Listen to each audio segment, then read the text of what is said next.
નમસ્કાર દર્શક મિત્રો, જનરલ પર ન્યૂઝમાં આપનું સ્વાગત છે। વાઘોડિયા તાલુકાના જલોદમાં સગીરાની છેડતી કરતા 2 આરોપીને સાવલી પોસ્કો કોર્ટ દ્વારા 7 વર્ષની સજા ફટકારાઈ। તારીખ 7/9/2022ના રોજ જલોદ પોલીસ મથકે નોંધાયેલી ફરિયાદ મુજબ ટ્યુશન ક્લાસ પતાવીને ઘરે જતી સગીરાને બાકડા પર બેઠેલા 2 યુવકો દ્વારા સ્વિફ્ટ કારમાં જબરજસ્તીપૂર્વક ઉપાડી ગામના એક ફાર્મ ઉપર લઈ જઈ અપહરણ કરી દુષ્કર્મ કરે તે પહેલાં સગીરાના કાકાના પુત્ર અને તેના મિત્રો દ્વારા સગીરાને આરોપીઓના કબજામાંથી મુક્ત કરવામાં આવી હતી। ત્યારબાદ સગીરાના પરિવાર દ્વારા જલોદ પોલીસ સ્ટેશને ફરિયાદ નોંધવામાં આવી હતી।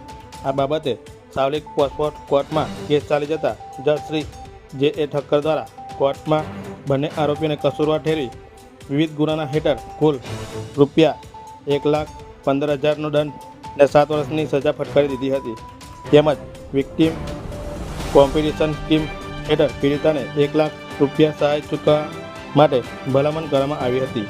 બ્યુરો રિપોર્ટ, જનરલ પર ન્યૂઝ, પંકજ વસાવા, વાઘોડિયા।